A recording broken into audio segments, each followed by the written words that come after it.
Welcome to our first episode of Artistry and Life, Navigating Towards Happiness. I'm your host, Ray, and with me, I have Life Practitioner and Coach, MarKing. What's going on, MarKing? Doing great, Ray. How you doing, my friend? Pretty good, man. I mean, we've been doing this for probably a year and a half, 2 years now. We had our other podcast that we were doing.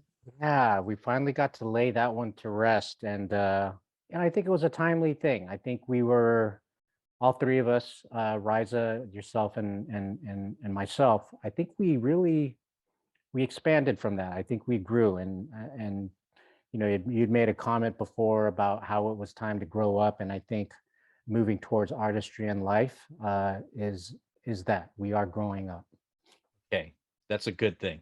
Yes. So you got to tell me, man, what is artistry in life and why are we doing it?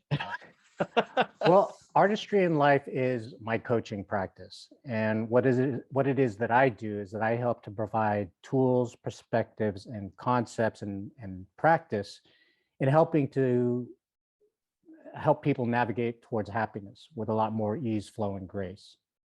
That's what I do. So when you say navigating towards happiness,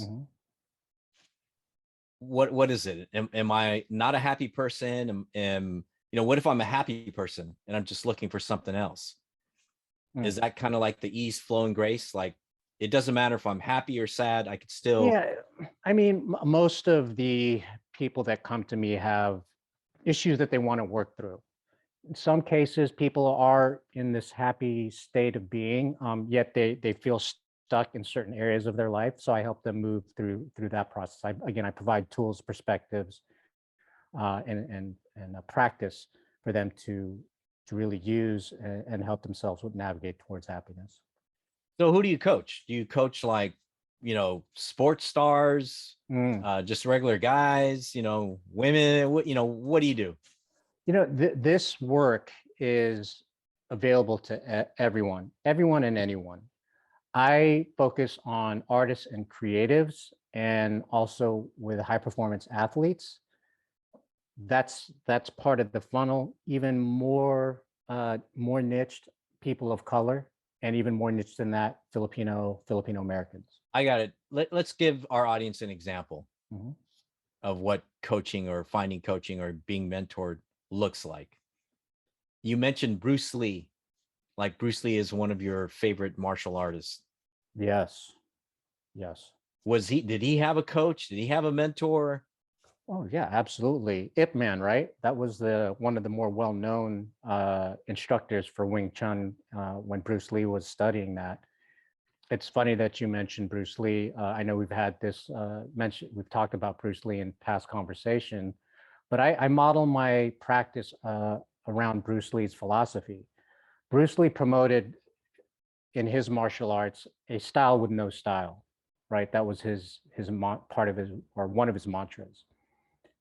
The idea behind that is that he took practices from different modalities, different coaches, different instructors, and he picked out what worked well for him based on his capabilities, his abilities, his physical abilities, what he thought would work for him.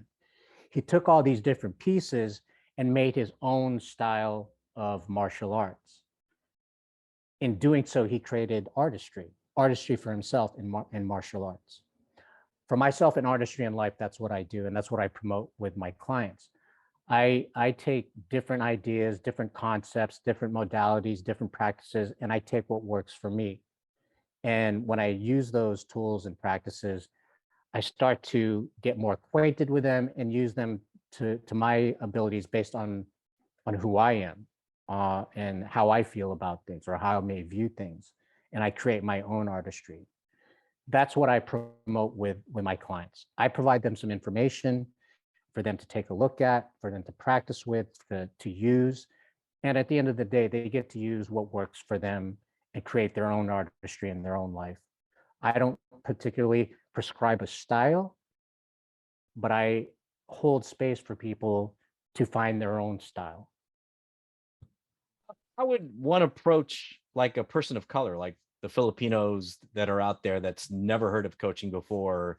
or think that's kind of like, new age woo woo type stuff. Mm. And, I don't need a coach, that kind of attitude, their Mhm. ego steps in and why do I need a coach? I don't need a coach. Mhm. But if you look at it, you've been coached since you were a child. If you were playing sports, Right. you've been mentored by teachers and professionals pretty much your whole life. You've been Mhm. mentored by your parents sometimes, right? Mhm. So coaching is out there, but what would a person of color seek you out as a coach? And what would you do? Yes, on the different types of mentors that we've had in our lives. We've all experienced those things. As far as a person of color, well, I mean, I'll say this. You can get coaching from anybody. In my own experience, that's what I did. I got coaching from anybody that I thought I could get some sort of information or value from. What happened for me was that a lot of these instructors or coaches or trainers that I learned from, they didn't look like me.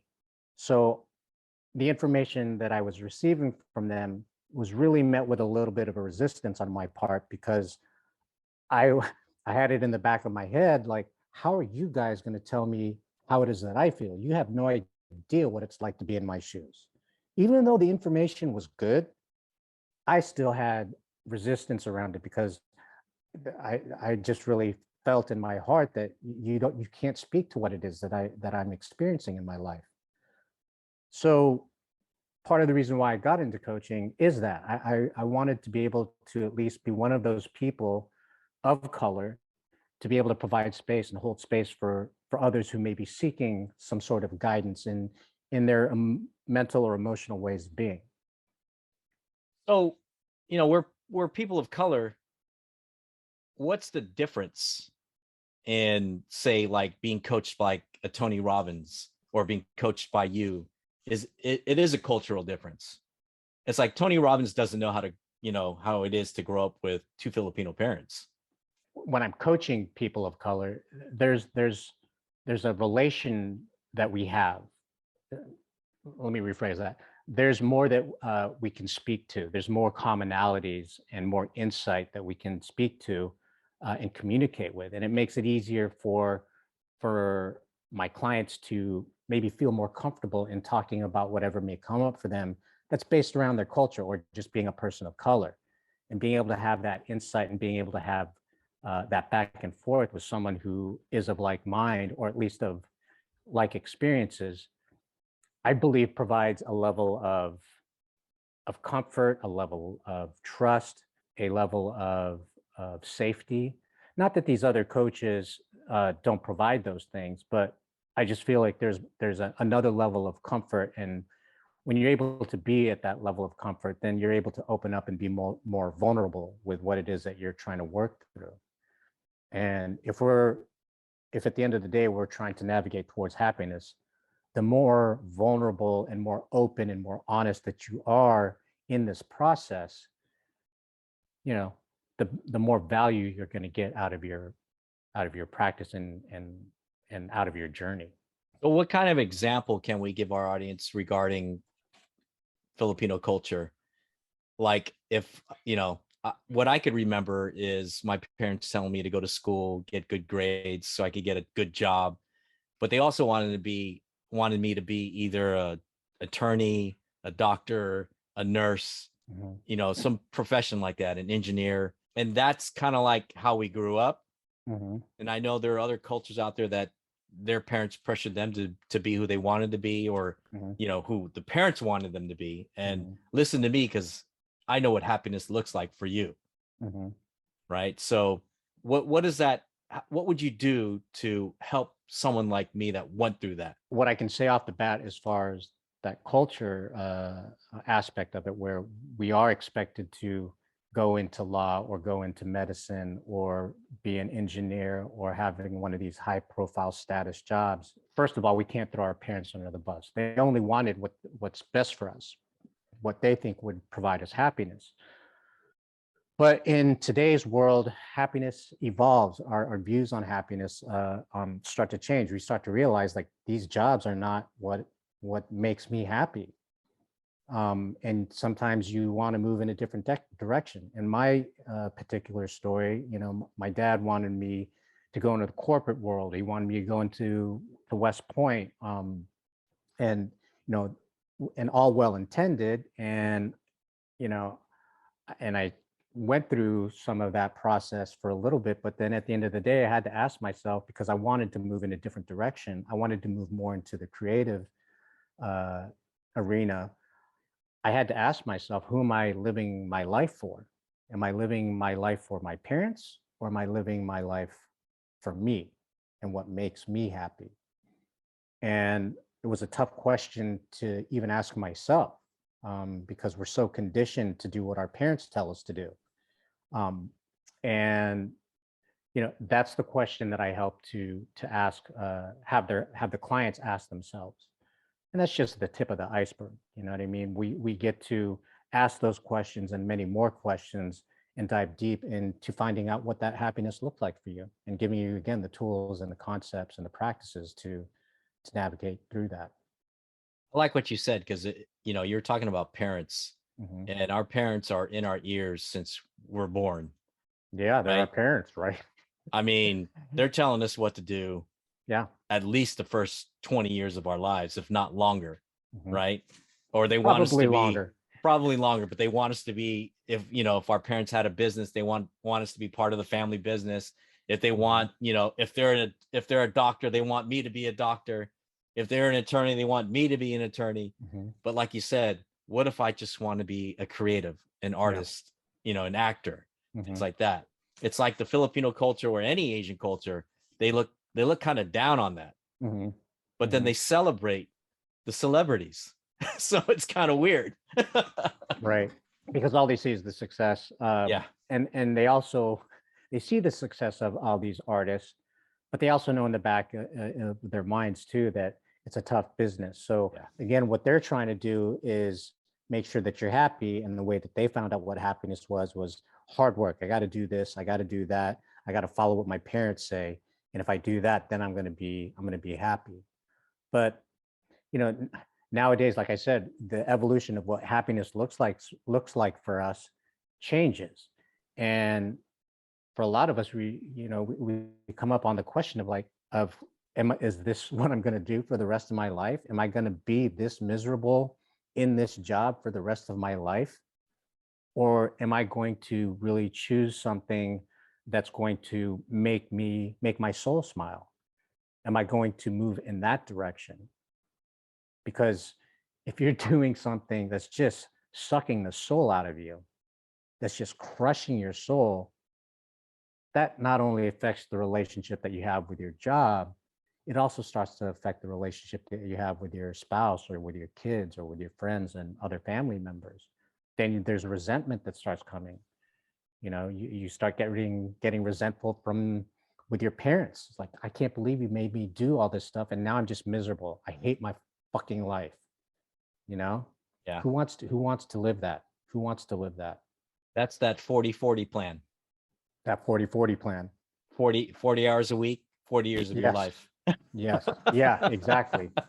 And that's, for some people that works and that's Yeah. great. But I know that there's other people where they feel that little itch in their heart. It's just like, oh my God, I know there's something else.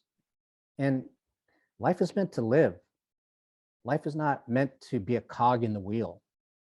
And I help people to find out what that gift is for them, and help them realize that and empower themselves to make these very courageous steps in moving in these directions, because it can be a very scary thing to do, especially if you don't have any tools, if you don't have any concepts or practices to work with. I mean, that's interesting you say that, because I know of parents who send their kids for, you know, to get tutored, Hmm. and they spend a lot of money for their kids to get tutored in math or whatever subject Hmm. they're not doing well in.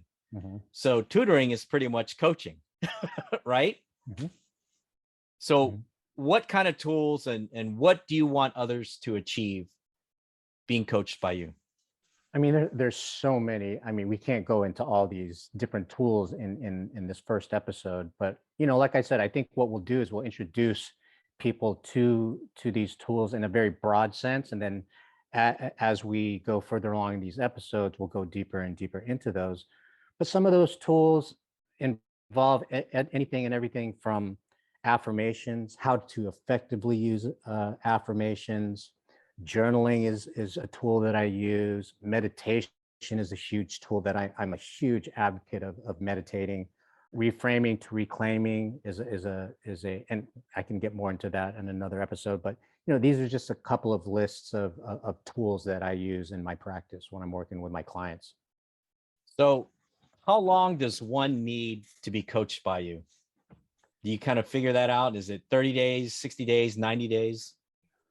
Well, my practice is a 3-month program, and we meet an hour and a half at least a week, and we establish a base and a foundation. And I don't give all the tools right away. I roll them out very systematically, so that it's not information overload. And we just go through that process from week to week. We share the wins that the clients have, address maybe any tweaks and adjustments that may take place, and assign homework for them to work throughout the week. And we do that for 3 months. Sometimes the work takes a little bit longer. Sometimes people only need me for 3 months, and then they may come back in for like a tune-up. But I think what people should really understand that, once you go down this rabbit hole, it is a practice. It's not a silver bullet. It's not like you get all this information and all of a sudden, boom, you're healed. I'm fixed. No, it's not that at all. This is an opportunity for you to be familiar with all these different concepts and tools and become a practitioner in it, so that as you move through life, you start to find that ease, flow, and grace, and find every wave that you can and just ride it out as long as you can. And then as you go further down the practice with that, if you do fall off that wave, it becomes easier to get back on that wave and get back into synchronicity or finding that flow. So I could go back to you after 90 days. If it's not working, I could constantly get back to you and like, help me out, coach me again. Yeah, well, if it's not working, then there's a lot to be said on my part. But at the same time, jokingly, people will go through this process with me. If they feel like that they can stand on their 2 feet and not need any more guidance, that's ultimately, at the end of the day, that's what I would like to see happen. Sometimes if we're not in practice, we fall into bad habits or old programming, and they may come in and give me a call and maybe do another session, or just, like I said, just do a little tune-up and help to get them back on their path. It's a process. It's an absolute process. It's an evolution. One of the things that I like to share with my clients is that it's not when am I going to get there, it's how far am I going to go,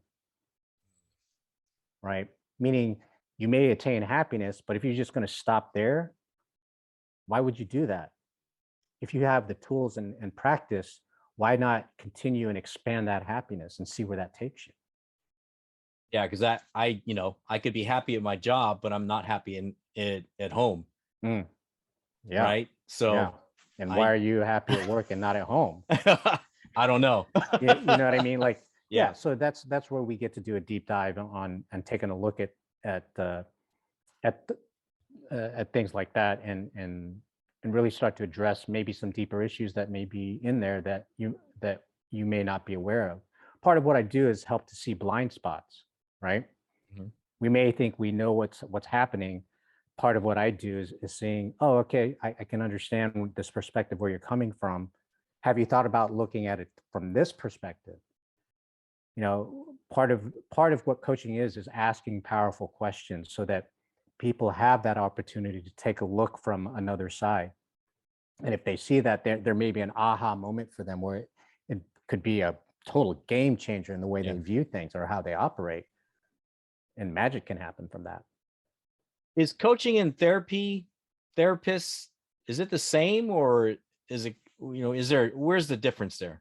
Therapy is great because it helps to dive deep and understand maybe some of the root causes of some issues that a person may be feeling or going through or experiencing.